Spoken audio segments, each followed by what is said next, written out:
So, welcome to this episode of the How to Choose Happiness and Freedom Show. I'm your host, Lauren Foster, happiness teacher and founder of Be Happy First.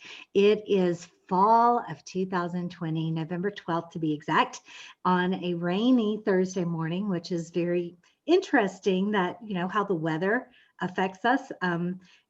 It affects what I wear, comfy, cozy clothes on cold fall days. So my guest today is my sister author from the book, The Art and Truth of Transformation for Women. That is on sale through my website and also through Jackie's. If you want an autographed copy from one or the other of us, you can also find it on Amazon. It's an amazing read of 20 different women and their wonderful, beautiful stories of how they transformed their own lives. And it will inspire you to make changes of your own.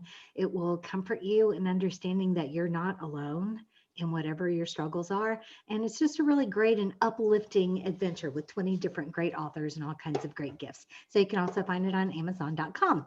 So my guest today is Jackie Garfield. She is a certified intuitive eating counselor and body image coach. And we're going to talk with her today about how we don't have to do what the rest of the world says is the right diet for us. We get to tune into our own bodies and do what feels right for us and learn to listen to what our body wants, and also to be in love with our body and have a positive body image. So welcome, Jackie. I'm so happy to have you with me today. Thank you so much for having me. Yay. So how did you love the transformation book experience? It was an up and down journey. How about that? Really? Okay. It was. I kind of got into it. I heard about it and went, yes, I have to participate. This is amazing. And then I started writing, and I think I was censoring myself a little bit, and I had to scrap it and start all over. So there was some fits and starts, but I'm really happy with how it all came together in the end. Yeah. So it's a very fun project to work on. So to me, that sounds like an up and up and up journey, because that's one of the things that we are called to do as any kind of servers in the world, is to bare our souls a little bit and make ourselves vulnerable. And that's not an easy thing to do. So congratulations. Thank you. All right. So without being, a spoiler and, telling everything that's in the book, tell us your story of how you became an intuitive eating counselor and body image coach. Oh my gosh, long story. So I, trained in the usual ways, went to college, worked in corporate America, kind of followed the advice of everyone else in my life, right?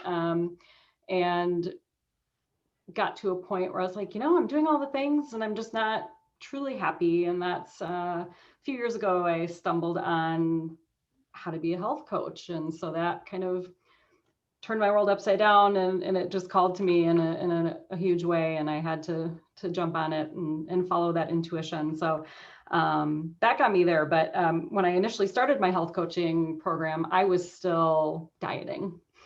And so that was in my low carb days. And I really, the science sort of made sense to me as far as, you limit carbs and that releases your body to burn fat, and, all that stuff all made sense. And I was still interested in shrinking my body. And I thought it was right. In order to be healthy, I have to be smaller, and all the messages that we get day in and day out from diet culture and our medical professionals too. And unfortunately, we're all raised in the same bubble of health weight equals health. And we don't take into account all the other things that provide our health and our self-care and all that kind of stuff. So I've kind of changed my tune quite a bit from when I initially got into the health coaching program. But I've always been a health and fitness buff. I was an athlete growing up. And so it's always been front and center. I've always, been paying attention to what are the right things to do. And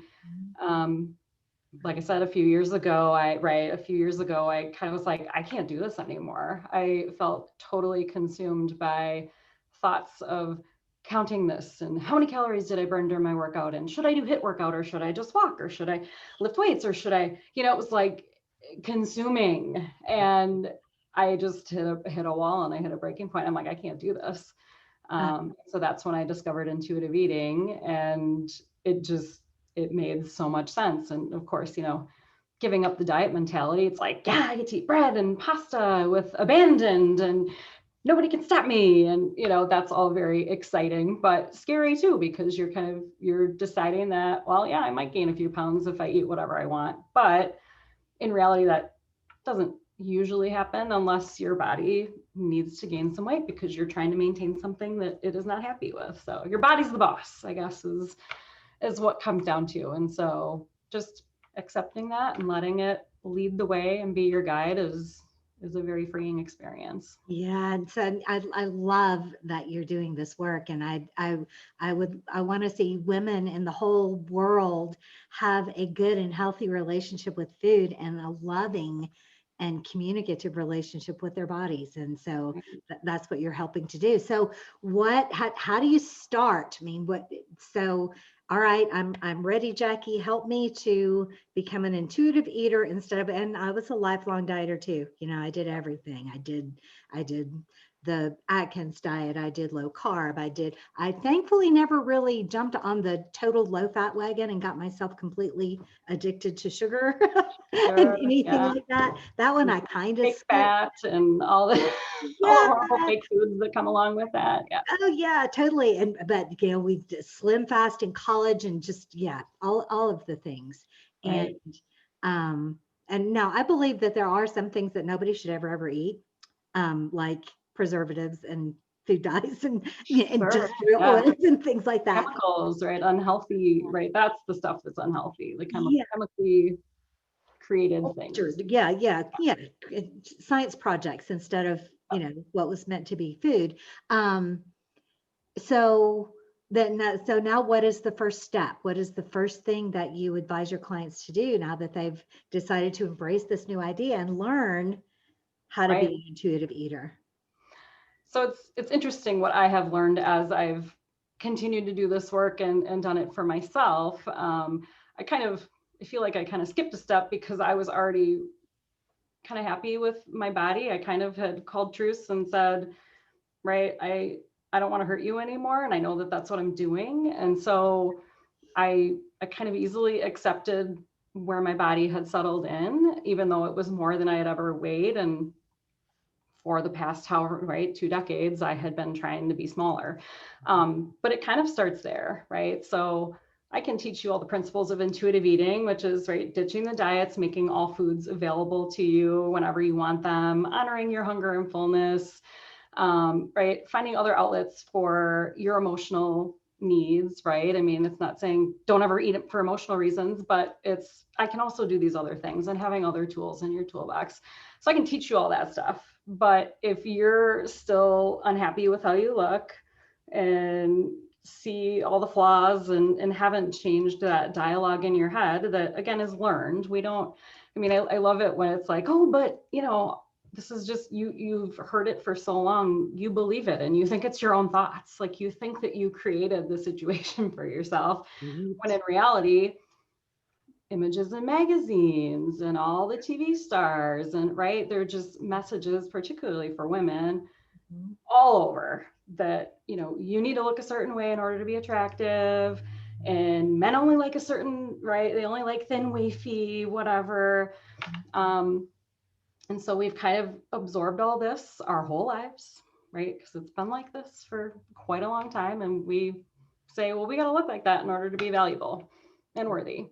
And so that's kind of the first step of any intuitive eating journey, is that body acceptance and appreciation piece. And I'm not suggesting it's easy to just bam one day, I love my body, it's amazing, all my rolls are beautiful, right? Like I'm not expecting, none of us expect to immediately do that, but I think it's, understanding where those messages came from and kind of putting them down on paper and going, is that really true?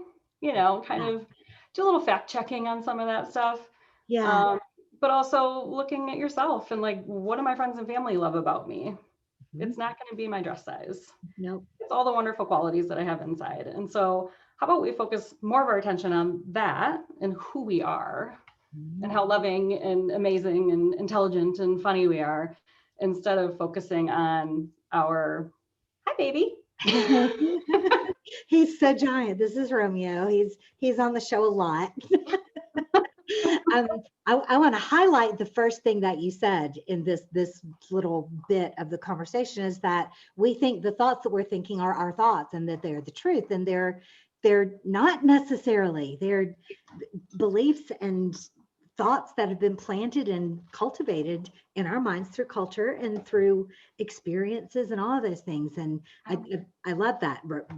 Is this really true? And it's subconscious. Like, we don't Yeah. even know that our brain is being hijacked because the messages are just there in our environment, and we don't even know we're capturing it, right? Because our subconscious takes in 90% of things that we don't even know it's doing. And so that's kind of the first step, is just deprogramming a little bit some of those thoughts. And why do I feel that way? And is that really true?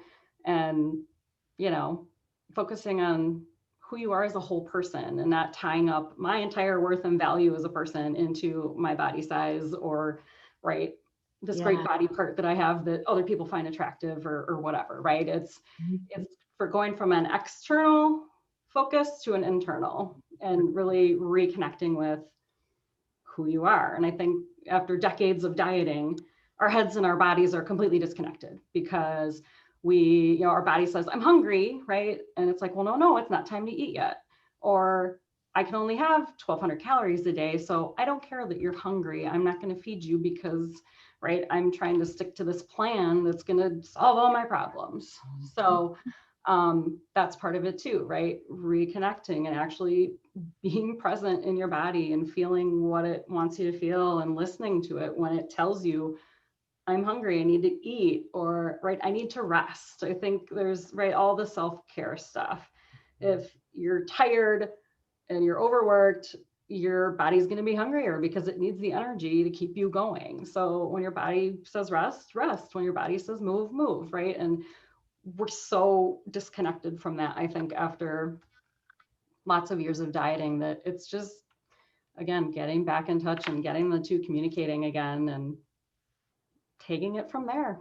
Yeah, I love that. We teach a whole month on your relationship with your body, and the understanding that you have a body. Your body is not who you are. Your body is just the earth suit that your divine soul inhabits while it's here on the planet, and it's your friend, and it's amazing, and it wants to have a loving relationship with you and wants to please you if you can get lined up with that. Now, I don't want you to give away your whole coaching program. But what are some ways that, two questions, remind me to talk about emotional eating. But first of all, what are a couple of things that our listeners can do right now to begin to have a different conversation with their body and with food? So, just a few simple tips. It's so simple, you'll be like, what? Just general awareness. What is your self-talk? What are you saying to yourself when you look in the mirror, when you go to the store to try on clothes, right? Like, again, we have this whole, our brains don't shut off. So we have this whole dialogue in our head constantly. And it's tuning into, what am I saying to myself? And am I speaking to myself in a way that I wouldn't speak to a friend or a loved one? Because why are we so hard on ourselves? Right. When, right, we're nice to everybody else. So it's knock it off. Stop that. But it's an awareness. It's, again, we're going a million miles a minute. We're taking care of our families. We're working, we're doing all these things that we don't pay attention to all of this other stuff that's just right below the surface. And so it's really consciously taking a beat and saying, okay, right, when you catch yourself saying, oh my God, my pants are getting tighter again, or right, whatever it is. And I'm a terrible person. Like, I fell off the wagon, and I did all we got to stop.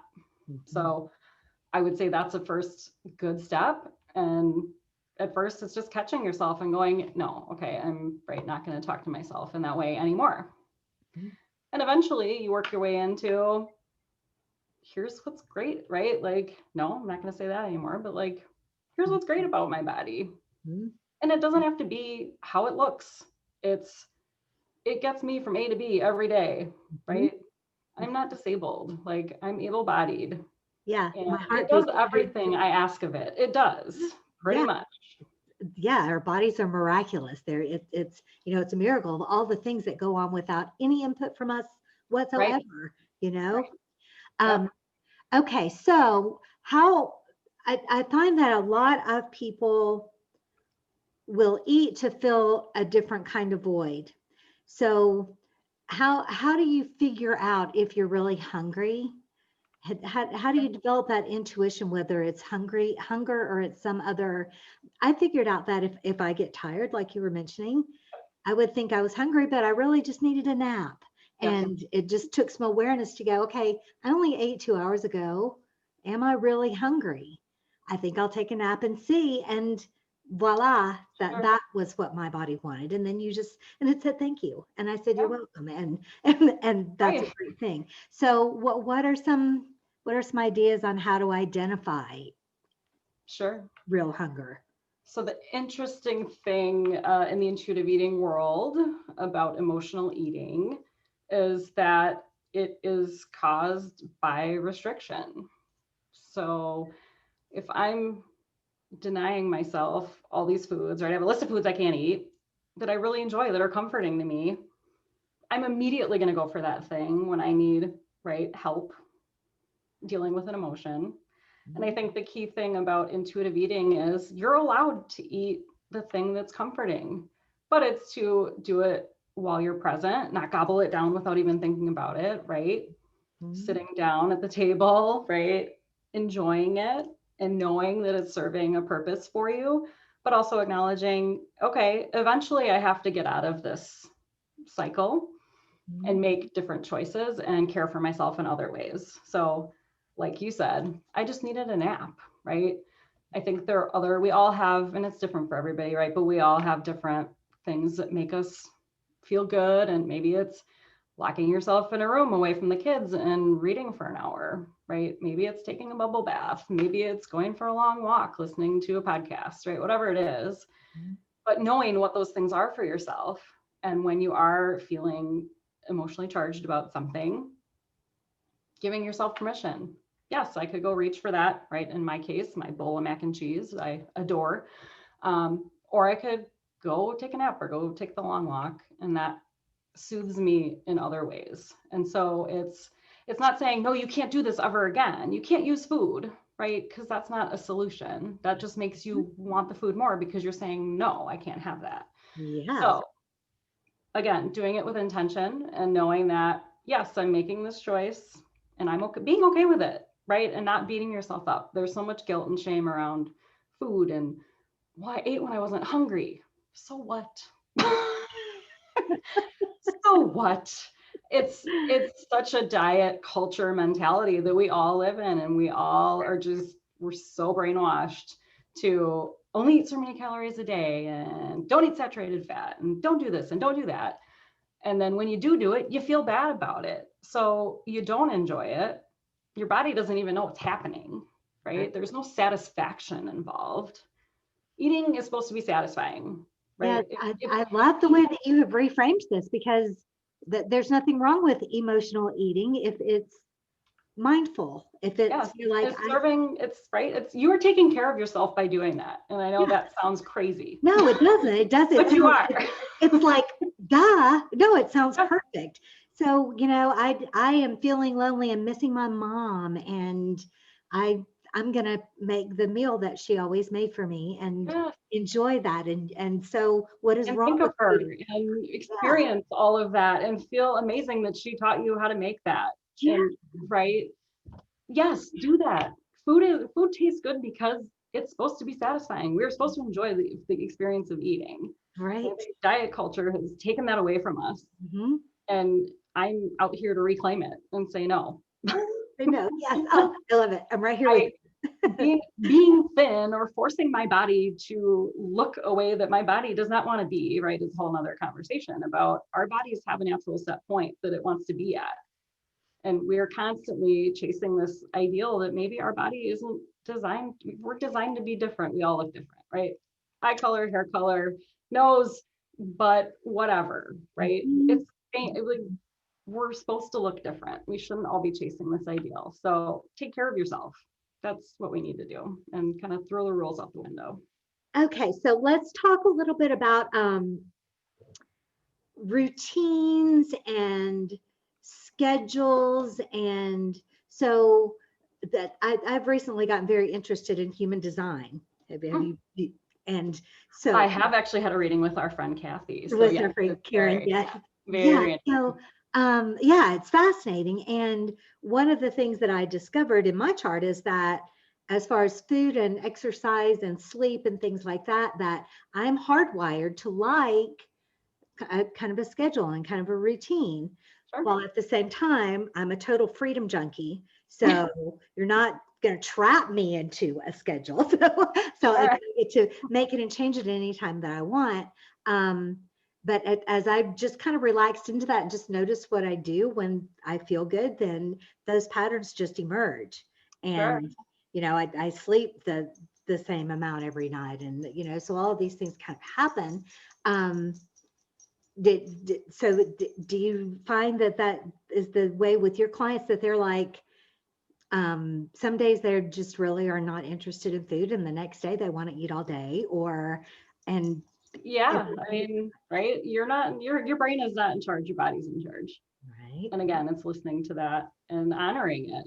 yeah, And again, it goes against diet culture. Eat 5 times a day, eat 3 times a day, eat. It's like, no, why are you eating when you're not, again, you can eat when you're not hungry. It's not a big deal, but don't put yourself on a schedule that your body is not in tune with. And right, so, and right, some days I'll have a late lunch and I won't eat with my husband because he gets home late, or right, whatever. And it's harder because you want to have that time and enjoy, I'll sit at the table with him while he eats, but if I'm not hungry, I honor that. I don't eat just because it's time, or I'm supposed to, or I can still enjoy my interaction with him and sharing our days together without eating with him, right, right? But it's changing, right, how we've always operated a yeah, little bit. And again, honoring honor, what's going on for you. And especially with women, right? We have hormonal cycles that make us hungrier sometimes and not others. And you just can't plan that into our world. You just can't. And so just honoring what your body's asking of you. And now it's this brings me to my question that is pertinent to me in my stage of life sure. right now. So I'm 55 and I'm thick around my middle in a way that I haven't been before. Sure. And it's so, but I don't buy into, oh, when you get older, these things just happen there. That's just, you have no choice about that. I don't buy into either of those things. I mean, I don't want to criticize my body for doing whatever it's doing for Yep. whatever reason it's doing it. But I also don't want to buy into the notion that just because there's, a number on your birthday, then your life has to be this way and your body has to be this way. So Sure. what's the answer to that? Well, I think, and again, back to the women, different for men, right? But we go through these stages of life where we have children and right, fat is protective. It, right, helps us. And if you really dug into the research, which again, we could take a whole call on that. But when you look at the research, the mortality of people in the overweight category is actually that or better of people in a regular weight category. So why are we so desperate to, change what is just a naturally occurring kind of wave in our life of how our body changes and that kind of thing. So so let me make sure I understand that. So the research shows that overweight people live just as long as normal or Right. lower weight people. Oh, that's Correct. interesting. Correct. That's interesting. Well, in my case, I don't want it. It makes me uncomfortable. It makes Sure. me it's I mean, there's a little bit of vanity in there, but not much because I'm alone here on the side of a mountain and hardly anybody would see me, Sure. but it's mostly about just my own comfort level. And it's just Sure. it's like I just really would rather it wasn't there. Sure. So Well, I'm gonna start coaching you. What's uncomfortable about it? What is so uncomfortable about it? just the way that it feels, the way my belly feels. I feel like I don't have the space in my lap and in my this area of my body. It just feels like there's Sure. something there that's not supposed to be there. Now, Sure. I also kind of think in the back of my head that it's just a phase, and as my hormones are changing and adjusting, Sure. that it's going to go away on its own. And it may, right? Like we don't know. Um, I had a question in my head and now I lost it. Sorry. I guess what would be the worst thing about losing that space? The worst thing about What's the losing worst this thing weight, about that? Like why, what is worst case about losing that? Like what if you were to never gain that space back? oh, What would that mean? it's not a big deal. It's like, who's uncomfortable, me or society's view of, just again, those thoughts that, like, is it Yeah, really that terrible? Like, can I live with it? yeah, Okay, well, where's that idea coming from? yeah. So, and Because if we didn't have society in our ear telling us that, you shouldn't gain weight as you get older, or right, you should bounce right back after your pregnancy, or right, whatever the thing is, like we would just accept our body, and as it changes, we wouldn't even think about it. We would just live our lives and do our thing, right? Where yeah, did those ideas come from? Whose idea is that? Whose thought is that? I'll think about it some more because it truly doesn't bother me very much at all. So, but but there's a that I kind of don't want anyone to say, well, all right, I guess this is good enough for anything in their life. I'm like, oh, I'm Sure. healthy enough. I want everyone to thrive. I want everyone to feel amazing. Sure. Um, And could you feel amazing while still having the little extra role? yeah, I do. Right? I mean, I, it's it's just kind of reframing, like what's really going on there? Like what's underneath of that feeling or that desire? yeah. And are there other ways you can care for yourself, right? You're still able to be active and move in ways you want to move, and right? I mean, Oh yeah, caring, I'm in caring for your body in the way it wants to be cared for. right. It's like, Lots well, of animal love. yep, All right, yeah. So that makes, and I wanted you to say that for me, but many, many, many, many women are in yeah, this position where right, they're just putting off feeling good about themselves until they've reached some right. body And image think if you goal. lived in a bubble, right? You lived with your little tribe of people and you didn't have all these right messages and marketing and advertising and diet culture and well, like all this stuff running around, right? Would Yeah. you even like have a thought about your body other than no, you wouldn't even have a thought about your body. I mean, No. really, Well, as far as did function tribes goes, people back in the day think about their body? No. no, only when they needed to do something that they weren't physically able to, hunting and Right, gathering and all of right, those things. Yeah. right. So They got older and their bodies don't move the way it did. And it's like, oh, I guess I can't do that anymore. But they weren't thinking about, oh, well, I'm right. I hit menopause. And so I'm right gaining some yeah, extra weight because that's what my body needs in this moment. They didn't even occur to them. it didn't even occur to them. Yeah, you're absolutely right. I knew I was going to love this conversation. And all of these different ways of thinking about things. Yeah. Okay. So, do you find that people, once they have done the work of getting okay with their body image and being, having a good relationship with their body and they're tuned into their intuition, do you find that other patterns emerge? Like, are there people whose bodies really do better with low carb, or like beets and jicama and root vegetables and things like that? My body hates them, and Sure. I discovered that because I ate them and my body said bleh. And Yeah.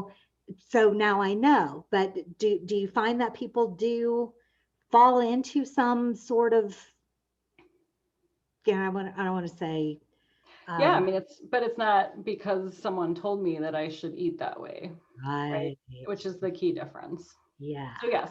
And I think, again, I'm still on my intuitive eating journey. It doesn't just like magically end one day, right? But I used to obsessively think about food nonstop. I don't really think about food at all now until I'm like, oh, I'm hungry. Oh, what sounds good? Okay, I'll eat that, right? Yeah. But part of the intuitive eating process is eating something. And, a lot of times it's right. If I've been dieting and I haven't allowed myself certain foods, I'm like, oh, I really love pizza. So you will eat pizza every day for 2 weeks. You may, right? Mm-hmm. And eventually you get sick of it. That's actually it's actually a real thing. It's called food habituation. You get sick of eating, right? Once you've had enough of something, you get tired of it and you move on to something else. But you may eat that pizza and be totally present with it and enjoy every morsel and go, man, I feel like crap. Like, and it really doesn't taste as good as I remember it tasting. Right. But because it was off limits, you're like, oh, that is the best thing on the planet, and I have to eat that. Yeah. Right. And it's a mind trick, right? Yeah. Because the minute you say it's off limits, I'm going to want that thing, right? Everybody, anything in life. Exactly. Right? Yeah. And so once you throw the rules out and you allow yourself to eat whatever you want to eat and as much as you want to, you can actually pay attention to how it feels in your body. And you will naturally go, it's just not worth it for me to eat that anymore. Right. But the desire is gone too, because you've made it available, right? It's not off limits anymore. So it's not this like coveted thing that I can't have. So by allowing all foods to be available, you get to figure those things out and find out what makes you feel good. But then you're doing it from a place of, I'm honoring what my body needs and is asking of me and how my body functions best. And it may be by not eating gluten. It might be by eliminating nightshades, right? Like whatever the thing is, but you're doing it from a place of, I'm serving my body and its needs, and not because this outside party told me to diet and this is the thing that's going to solve all my problems, right? And the freedom of choice. Yeah. Which is the whole message of this whole entire show. Yep. That the whole buffet of the whole entire world is laid out for you, and you get to figure out what you love and what your body loves, and choose the things that you want, and let other people have the things that you don't. Yep. That restriction gets us every time, because it makes these, it's like, ooh, shiny object over here. And maybe it's not as great as you imagine or remember, but you get to experiment, right? When you say all things are available, then you get to eat all the, I was eating all kinds of things that I hadn't eaten in years. And it's like, meh. And here I'm avoiding it, and it turns out it's not that great anyway. So, you figure it out, and it does take time. I'm not suggesting the intuitive eating journey is a fast one, right? I've been on mine for a couple of years now and still feel like I'm figuring new things out as I go. Well, and are you also changing? So the things that I intuitively love and want today might not be the same as next year, or maybe longer periods of time. A teenager is going to want and need different things than a woman in menopause, right? Right. And I think that's true with all things. Your preference for things change as you get older. So, or as not even older, just as your life moves on, you just some things fall out of favor and other things you enjoy more, and it's a cycle. I think it's just part of life in general to cycle in and out of things. Interesting. So, and it's, the message is so simple: love your body, honor your body, listen to your body. But it's so complex to actually, there's so many moving parts in there that we have to just recognize in ourselves, right? And that's why I coach, because you can go out and buy Intuitive Eating, the book, and you can read about the 10 principles. They have a workbook that you can work through, which is super helpful. And I do offer that to clients if that's if they're interested in actually having the workbook and doing additional exercises. But it's sometimes you need someone to hear what, kind of what we just went through. Like you're thinking something and you're like, that's true, that's fact. And I'm questioning, is it? And sometimes you just need someone to, right, be that counterbalance to what you think is true and kind of say, is that true? Right, Right? right. Does it need to be that way, or can we decide that it means something else? Yeah. And that's where having a coach comes into play, right, with doing something like this, because it's that extra step of, right, accountability, but also just to hear your thoughts and hear them differently than the way you hear them, and offering an alternative. Yeah, it's the value, one of the most valuable things about having a coach is that you're inside the frame of your life, and your coach is looking at your life from outside the frame. So, Yeah. and I don't do one-on-one coaching at this time, but Jackie does. So if you want to explore, more about working with her and having a coach, and learning how to have a good relationship with food in your body. I mean, it's such a big part of our life. I mean, your body's with you every second. Yeah. How much do you enrich your life by loving your body that you have with you every second? That's awesome. Okay, so I wanted to ask you one other thing. Oh, let's talk about some extra self-care type of ideas, and what are some really nurturing things that we can do for ourselves? Oh my goodness. Well, again, different for everybody, right? I personally, I'll tell you a funny story because it's just happened. So I am newly married. I just got married a couple months ago. Not even a couple months ago yet, September. And I moved in with my husband, and he has a bathtub, but it's like a built-in, the whole plastic, right, acrylic thing. It's very shallow. It's very narrow. I love me an Epsom salt bath. Love. And I attempted one the other day, and I was more frustrated and less relaxed after the attempt. And so then yesterday, I actually went to my old condo and took a bath over there, and that made me happy. So I may have to do something here, but right, for me, baths are so relaxing. I love the Epsom salt and the essential oils, just right, relaxing, getting out of my head a little bit. I put on my spa music, and that just is my thing. It's my thing. So for me, that's that, right? I love my long walks. So I think it's different for everybody. We all kind of have a thing. Some people like more active, right? Reading, that kind of thing. Some people just want to be mindless and do nothing. Maybe you have a meditation app that you just make a priority to do 20 minutes a day, and it just kind of centers you, grounds you. Some people do journaling to get all the crummy thoughts out of your head. So I think it's right. It's unique to all of us. So another Calling a friend and really connecting. So intuitive again, to get in Yeah. touch with yourself and with what your soul needs and what Yeah. your whole person needs and Yeah. wants. I think we're so busy, right, with life that we just don't connect, right, with who we are, what we need, what would really serve our core, right, like you said, nurture. Right. Right. Awesome. Okay. Well, so can you think of anything that we haven't covered that we just absolutely must make sure is in this show and in this recording? You know what? I had something a minute ago and now I lost it. There's so much. Yeah, it's now I'm like, I wanted to say something, and now You know what? I just thought of something that we didn't cover, and that was exercise. Yes. Important, right? So once we've kind of talked about making all foods available, right? Hunger, fullness, right? Talking about all those things, really honoring your body and what it's asking of you. You do get to, right, a joyful movement. So again, movement is good in whatever form feels good to you. Maybe it's just light yoga a few days a week. Maybe it's right, strenuous walk every day.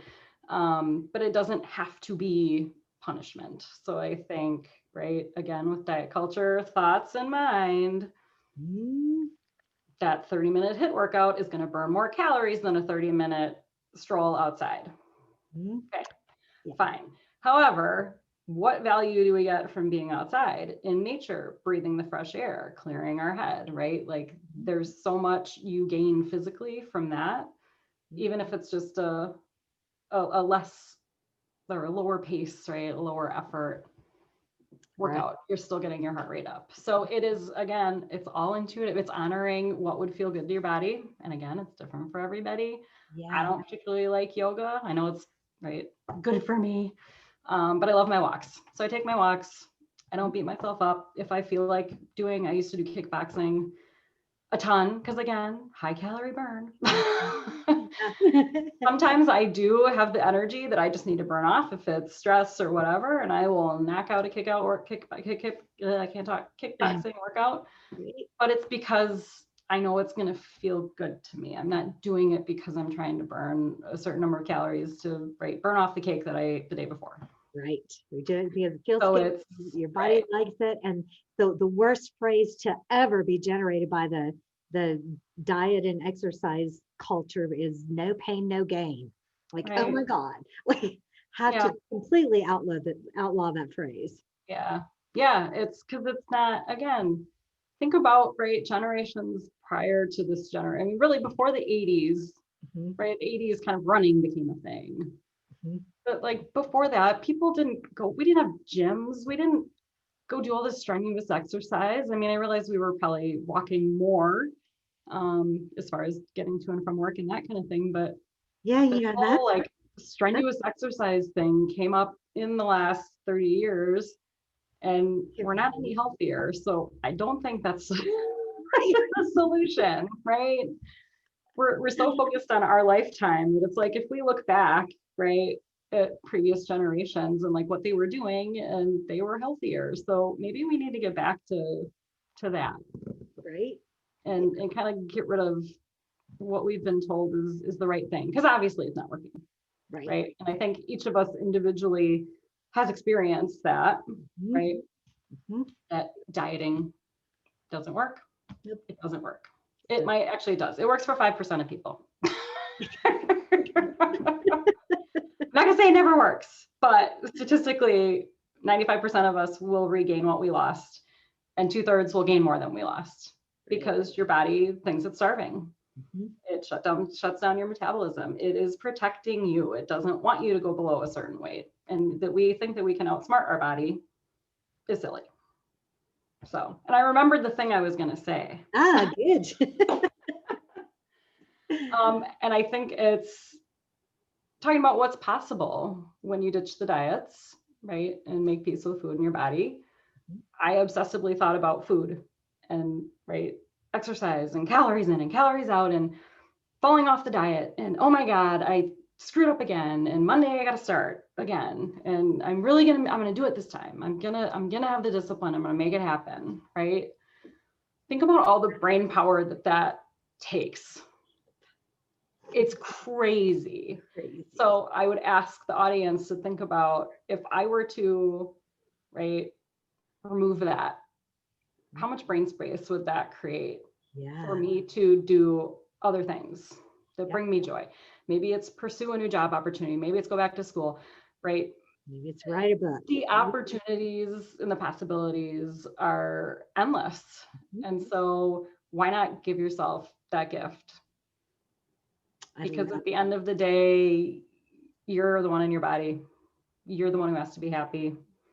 And it's a decision and it's a choice you can make to be happy just as you are. Others love you just as you are. That's right. And I'll put that out there. It was in my book, but my husband loves me at my overweight size, right? There, we make it a much bigger deal than it needs to be. So think about the freedom and peace of mind that can come from kind of saying, nope, no more dieting. No more dieting. Nope. Let's figure out how to honor our body as it is and just take care of it. I like it. One of the things I forgot to tell you before we started was that the only way I know how to end this broadcast is to end the call. So I feel like I'm hanging up on you, but I'm not. No worries. And then I'll be back in touch with you, this week over email and things after I have your links done. Sounds perfect. So wherever you are watching this video or listening to the podcast, just look down And we're going to provide all kinds of information, links to get to Jackie, links to get to the book, links to, all the information we can think of to share with you will be in the show notes, and ways to get connected with us will be there. So, and I do have a free guide if people are interested. So if you go to jackiegarfield.com/ like I can't even say that. / free guide. It's just a couple mindset shifts that you can make if you are interested in kind of thinking about going on an intuitive eating journey. So if anyone thinks that might be helpful, please go to my website and check it out. Absolutely. I'm positive that it will. Awesome. Thank you so much, Jackie, for being here with me today. You're welcome. Thank you for having me. Yeah, we will be. We'll still be in touch. So I'm going to be back with you next week with another guest that I don't remember who it is. Or is next week Thanksgiving? I'm not exactly positive. 1 more week, I think. 1 more week till Thanksgiving. So, but whoever it is will be amazing, and you come back here and join us. In the meantime, remember that happiness is a choice, and you can always choose to be happy first. I'll see you next week.